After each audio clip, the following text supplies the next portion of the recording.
ഭയങ്കര നല്ല എക്സ്പീരിയൻസ്. ജനിക്കുന്നതിന് മുമ്പ് ഇറങ്ങിയ സിനിമ, അപ്പോൾ അതെനിക്ക് തിയേറ്ററിൽ തന്നെ നമ്മുടെ ഇപ്പോഴത്തെ ലുക്ക് ആൻഡ് ഫീലിൽ കാണാൻ പറ്റുക ഭയങ്കര സറിയലായിട്ട് ഫീൽ ചെയ്യുന്നു.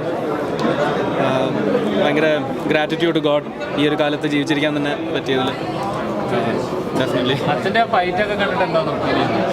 എല്ലാവരുടെയും, നമുക്ക് ബാലങ്ങ Nair sir, Madhavi ma'am, captain Raju sir, Johnny uncle, ബീവൻ രഘു സർ, അച്ഛൻ, എല്ലാവരും ഭയങ്കര ഇമ്പാക്റ്റുള്ളതായിട്ട് ഭയങ്കര രസമായിട്ട് ചെയ്തു വെച്ചിരിക്കുന്നത്.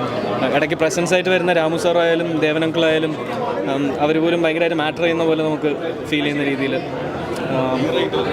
സിനിമയുടെ ആസ്വാദികത ഒട്ടും നഷ്ടപ്പെടാത്ത രീതിയിലാണ് റീമാസ്റ്റർ ആയിരിക്കുന്നത്. ഭയങ്കര എല്ലാവരും എനിക്ക് തോന്നുന്നു അന്ന് സിനിമ തിയേറ്ററിൽ കണ്ടവരും തിയേറ്ററിൽ കാണാൻ പറ്റാതെ ടി വിയിൽ കണ്ടിട്ടുള്ള ഓഡിയൻസും എല്ലാവരും തിയേറ്ററിൽ വന്ന് വടക്കം വീരാതെ എക്സ്പീരിയൻസ് ചെയ്യണമെന്ന് എനിക്ക് ഭയങ്കരമായിട്ട് ഫീൽ ചെയ്യുന്നു.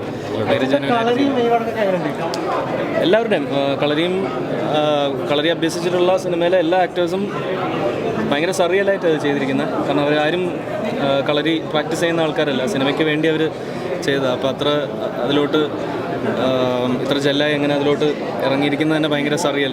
ഈവൻ വിനീതേട്ടനായാലും നമുക്കൊക്കെ ചന്തു എന്നുള്ള ക്യാരക്ടറിനെ ഭയങ്കര ഈസി ആയിട്ട് എടുക്കാൻ പറ്റുന്ന രീതിയിലാണ് ചൈൽഡായിട്ട് ചന്തുവായിട്ട് വിനീതേട്ടൻ പോലും ചെയ്തു വെച്ചിരിക്കുന്നത്. മാസ്റ്റർ ക്രാഫ്റ്റ്സ്മാൻ ഹരിഹരൻ സാറിൻ്റെ ഒരു കൺവിക്ഷനും അദ്ദേഹത്തിൻ്റെ വിഷൻ അവിടെ ഡെലിവർ ആയതിൻ്റെയാണ് ഈ ഇത്രയും നാൾക്ക് ശേഷവും 36 ഇയേഴ്സിന് ശേഷം ഈ സിനിമ ഒരു പുതിയ സിനിമ പോലെ നമുക്ക് ആസ്വദിക്കാനായിട്ട് സാധിക്കുന്നു.